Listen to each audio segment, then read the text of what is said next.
Let me recap this. From the start of our religion, what is ma'lum min ad-din? The text of the Quran is a multiformic text. Our Prophet said the Quran has come in Sab'at al-Ahruf to make it easy for you. So recite it as much as it is easy for you. This is by design. It gives us theological understanding of the verses of the Quran, practical understanding of the verses of the Quran, and all of them go back to the Prophet of Islam who came with the Quran. Right? Yet, we have here the Qira'at of the Hebrew Bible, which according to Ginsburg is robbing us of the original understanding of what the Hebrew text was. It originates by the scribes of the Masoretic text, not by Moses, not by Samuel, not by the writer of Kings, none of that. So think about it. We are talking about preservation of the Quran and showing 100% of the Quran in the first century. They say Ahruf and the Qira'at.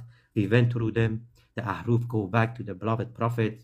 And as you know, recitation is Sunnah. Recitation is Sunnah, which means even the Qaris, they have their mass transmitted Qira'at from the Prophet. Yet you have the Ketib and the Qira, which is the Qira'at of the Old Testament, and all of them go back to the scribes. You see, let me start with the text which they have. The Hebrew text which they are using is called the Masoretic text, or sometimes called the received text. It is, strictly speaking, a medieval representative of a group of ancient texts of the Bible. This is from Emmanuel Toft's book, page 19. As a rule, the term Masoretic text is limited to a mere segment of a representative of a textual tradition of the Masoretic text, namely the textual tradition which was given its final form by Aaron ben Asher of the Tiberian group of Masoretes. This is from the 10th and 11th century. The term Masoretic text is imprecise for another reason too, for the Masoretic text is not attested in any one single source. Actually, this is very important. It is not attested in any one single source, but rather Masoretic text is an abstract unit reflected in various sources which differ from each other in many details.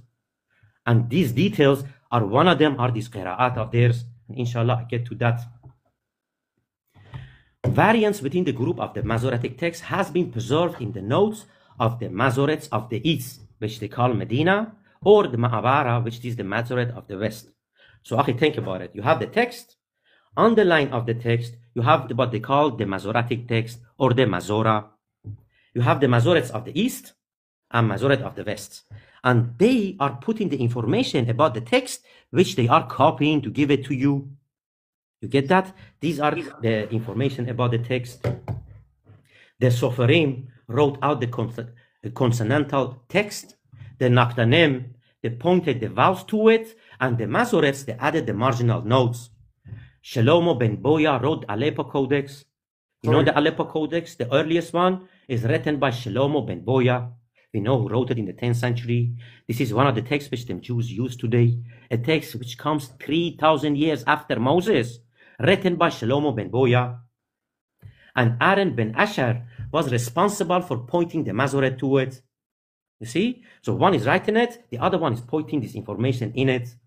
The same Shlomo ben Boya wrote a Torah in the year 930, to which Ephraim, the son of Rabbi ben Boya, pointed his Mesorah to it. Fathers and sons are giving the Bible 3,000 years after Moses. According to his Colophon, the Leningrad Codex was the work of one man. Samuel ben Jacob not only wrote it, but pointed and added the Mesorah as well. Okay? Now, why are there so many differences between the Masoretic text? One of them comes because of this. Before the text of the Old Testament was officially established, it was not regarded as unalterable. This is in the introduction of Biblia Hebraica. Accordingly, we should expect to find that those who were concerned with the transmission of the text would occasionally make deliberate, fully intentional alternation in the text. You hear that? And one of these alternation is this Qira'at of theirs, and inshallah I get to that. In contradistinction to mistakes which are not controllable, The insertion of corrections and changes derives from a conscious effort to change the text in major and minor details. And these changes, akhi, are evidenced in all textual witnesses of the Bible. Now, one of the categories of these changes is this.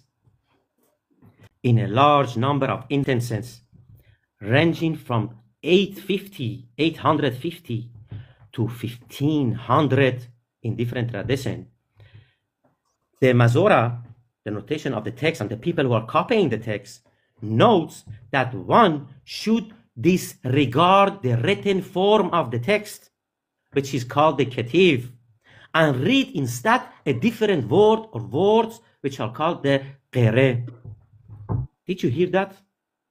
Akhi Ahmad, I know it's difficult, but please pay attention. In about 1500 cases of the Old Testament, one should disregard the written text, which is called the Ketiv, the written text, and read instead a different word of words, which is called the Qira'at. We were talking about Qira'at. Now we get to it. This is one of the concepts which they have, the Qira'at concept. It does mean the text says something, yet we read it differently. Huh? What do you mean? Let me give you a couple of examples. In many instances, the traditional text was felt to be unsatisfactory on grammatical, aesthetic, or doctrinal grounds. The solution was found in providing an alternative reading to that found in the text. The distinction was made between the Ketiv, the written, and the Qira'at, the form to be read, with these consonantal writings in the margin and its vowels pointing written in the words. You get that? There is a difference between what is written and how they read it. Okay? Now, the notation of Ketiv and the Qira'at in the manuscript of the Masoretic text derives from a relatively late period, but the practice was already mentioned in rabbinical literature. Now, Akhi, when I was talking about the ahruf, from whom comes our ahruf? Or Ahmed, you're back. Ahruf comes from the Prophet ﷺ in a narration, and multiple narrations that tell us that the Prophet, peace be upon him, Yet the Qira'at of the Old Testament comes from a relatively late period. For example, they say, this is from the rabbinic sources which I'm reading, they say in the book of 2 Kings, chapter 20, verse 4, it is written city, but we read court. Manuscripts and additional likewise show city is written and the Qira'at is court. So think about it. The text says city. They read it not as city. They use the Qira'at of it, which is the work of the later rabbis, and they substitute the written text by the way the rabbis are reading it. One example was this. The second example is in the second. Akhi, there are 1500 of these. I'm just giving you a couple of them just to make the concept somewhat clear. I really know it's difficult. Wallahi, it is. I myself had to go through it a couple of times to understand what they are talking about. Can I ask a quick question? Second Samuel. Sorry, Akhi. Sure, go ahead. Yeah, this is from mashallah, our very own brother Sheikh Jalal, mashallah, tabarakallah. The biblical Qira'at goes back to who? That's his question. Soferim and to the Masoretes, at least to the 10th century, 3,000 years after Moses. Think about it. We are talking about preservation of the Quran. It is these Christians who come with the idea of ahruf and qira'at. We went through them. They are mutawatir and they have prophetic origin. Yet none of them ever talks about the Qira'at of the Bible, the Qira'at of the Old Testament. In the book of 2 Samuel chapter 5 verse 8, Akhi, could you go online? I want to show you that even the Christian Bibles are using not the written text. They are using how the rabbis say that you should read the text, not what is written. And it will become relevant later on. Akhi, why I'm doing this, why I'm giving you this and that. And David said on that day, whoever would strike the Jebusites, let him get up the water shaft to attack the lame and the blind, who are hated by David's soul. Therefore it is said, the blind and the lame shall not come into the house. You see that? But Akhi, this is what the Ketiv is. Ketiv is what is written in the text. But go to another translations, as I have it here. It is not David who is hating them. You see, they are hated by David's soul. Who is doing the hating? Is David. It is what is written. Yet, in the margin, they give you the qira'ah. They say, you see that David is the one who is hating, but you should not read it like that. What you should read is that the other ones are the one who is hating David. And Christian translation, go through a couple of them, and you see that instead of using the written text, they disregard that. They disregard the Ketiv. They go with the qira'ah. Perhaps if you can go to the Hebrew, Ahmed. Yeah, no problem. The interlinear. Why you want the interlinear? Yeah. If you scroll down a little bit. Do you see that? Exactly. This the word on the right. Oh, the word on the right, Shinov. Yeah, this one. And then on the left, Sinu. Sinu. Yes. Or Sinai. One of them is the Ketiv, the other one is the qira'ah. Exactly. This is one of the categories of this qira'ah. Why the rabbis are changing the written text to give you another qira'at to read. Another example, Akhi, is 2 Kings chapter 16, verse 6. It says in the commentary of New English Translation, this is a Christian Bible. It says the consonantal text, which is the Ketev, supported by many medieval Hebrew manuscripts, Syriac version, and some of the Targum and Vulgate, they read Syrians.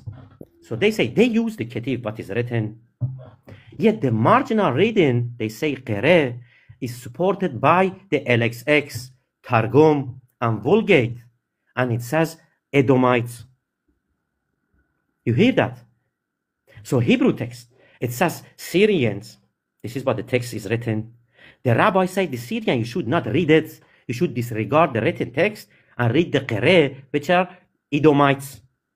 And Septuagint is going with the readings, with the qira'at of the rabbis, instead of the written text. Septuagint does that, disregarding the written text, going with the readings of rabbis. So the And New Septuagint is Testament going relies on that. So the Septuagint is going with the written? No. Yeah, Septuagint is going with the written, and the Masoretic is going with No, the other way. Septuagint is going with the qira'ah. Sorry, I gotta close the blind. It's sunny as. I don't know why. It's the other way around. First chat. And what example was that? 2 Samuel what? 2 Samuel chapter 16, verse 6. Yes. You see, Akhi, these are two different Bibles based on two different Masoretic texts. You see the text behind it? The above one, it has a vav in it. Do you see that vav? This is the qira'ah. This is how the rabbis say you should read the text. The other one, which says Arameans, you see it does not have the vav in it. So the white one is what is written, according to them, is on the writer of 2 Kings has written it. This is chapter 16, verse 6. You see that? Yet the qira'at of the same word here has an extra vav in it. You see that? Which makes it to a different nation. You see that, Akhi? Go to the other one which I sent you about 2 Samuel chapter 20. Yes. Go up. Yes, Akhi. You see, the written text there is 30. Yeah? You see 30. Sure. Akhi, go to a couple of translations, inshallah, of this. The Hebrew says 30, yeah?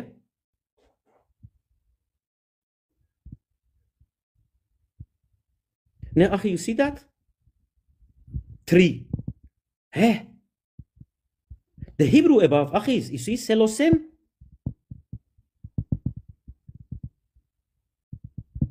You see, and under that, akhi, also, selosa. Let's go to the next example, 2 Samuel chapter 12, verse 9, which I'll send you. You see, akhi, go above. The New English Bible, it says it is in my sight. You see that?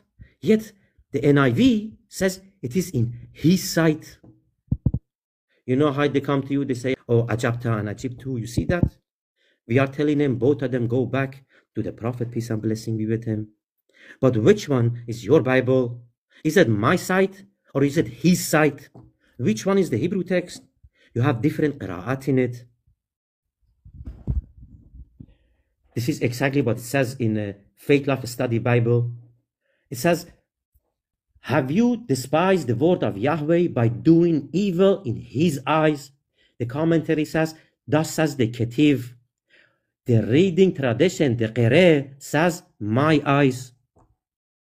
So you see, the New English translation is using not what is written in the text, but how the rabbis read it.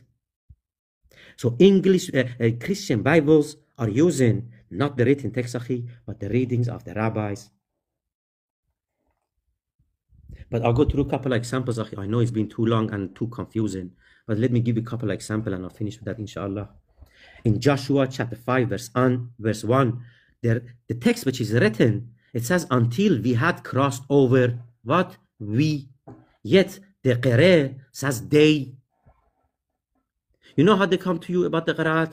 Oh, one of them says, oh, is plural, one of them is us. You know how they are? Did any of them ever told you about the different readings and different writings of their own text? 2 Kings chapter 22, verse 4, it says, let him, but the same story, the same Qira'at says, they. All of a sudden is plural. Which one is it?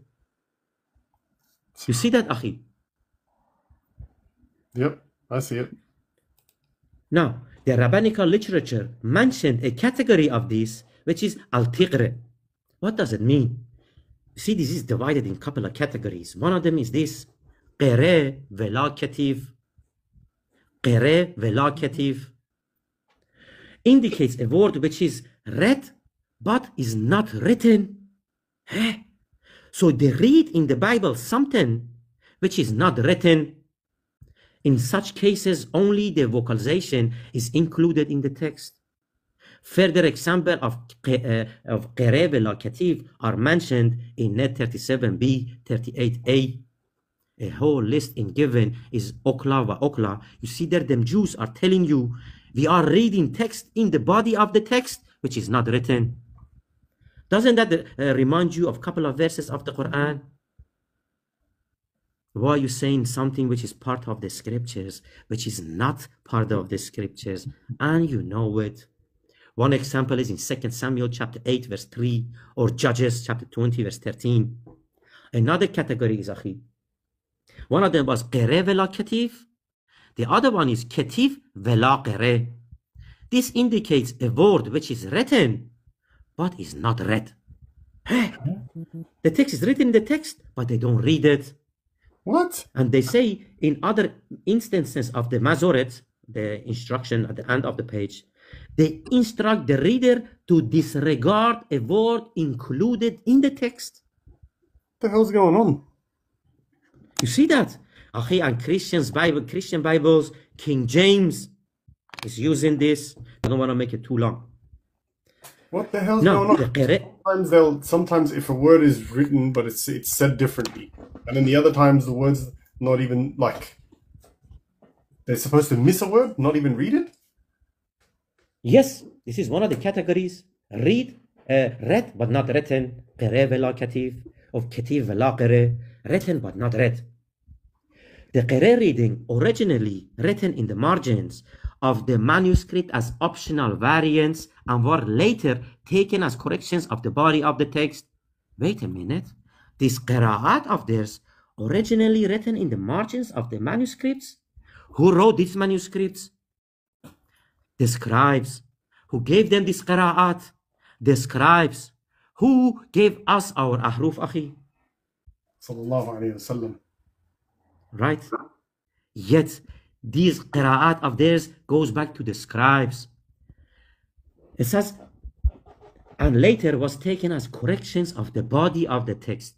This assumption may be strengthened by the evidence from ancient sources in which certain of the qira words indeed appear as readings in the ancient witnesses.